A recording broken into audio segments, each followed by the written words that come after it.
And I was thinking the other day, and I woke up, and when I was just a little boy, I was about 12 years old. And we was over in a little town called Vandalia, Illinois. And Brother Branham was having a tent meeting. And we stayed in a little cheap hotel. And I say that to go with my testimony here. And I know you've probably heard me give this testimony, but maybe just one more time I want to share it with you because it's one of the greatest experiences of my life. And in this room, it didn't even have a bathroom. The bathroom was down the hall, and we just had a wash basin right where the camera is here. And it was just a little wash basin and a little pitcher, and that's where we'd wash our hands and things. When we had to take a shower, take a bath, we'd go down at the end of the hall.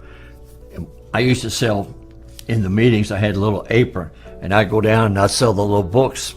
There was 3 books Brother Branham had. Jesus Christ the same yesterday, today, and forever. I was not disobedient to the heavenly vision. Divine healing in the campaigns. And I thought I was something. Get out there and sell those books.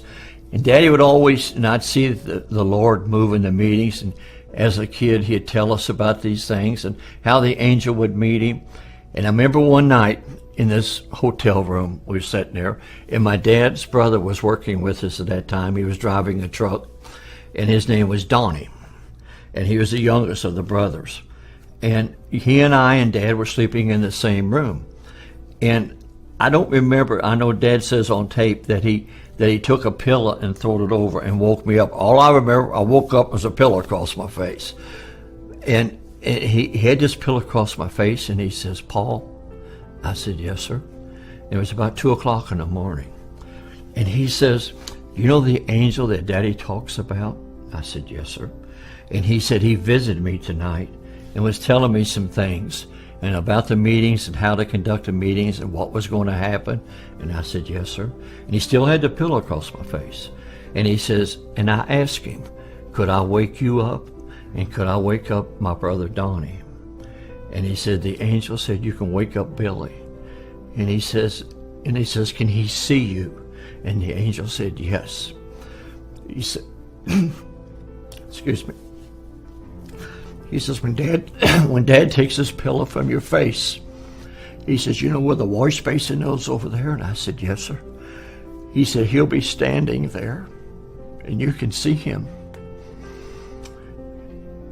And I said, "Okay." Remember, I was just 12 years old.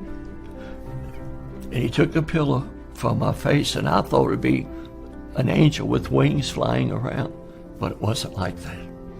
There stood a man in that room dressed in pure white, and he had his arms folded like this, hair down to his shoulders. He just stood there. One thing it was so outstanding to me, he never spoke a word. But he'd look around the room, but his eyes was totally focused on my dad. Every move was watching my dad. And I can see him yet now, them eyes just going around the room. He'd look at me, and he'd look over at my uncle, and he'd look back around like that. He'd move his head a little bit, but his eyes never left Daddy's eyes. And I grabbed Daddy, because I didn't know. It was a man standing in the room over by the window. And I'll never forget, Daddy told me, he said, "Don't be scared, son." He said, "He's sent from the presence of Almighty God." And he says, "He won't harm you." He says, "He'll be a blessing." And I watched it, and he just held real close, and Daddy held me. And he went from that being of a man, just as Brother Branham describes him, into, I'm not going to say a pillar of fire. It was like a mist, a light, a vapor. He just kind of vanished. And he went out the window, right out the room like that. And when he left, a rainbow come right in the same window and hung in that room for hours. At midnight, 2 o'clock in the morning, dark room, but he stood there, and that that rainbow stayed in the room.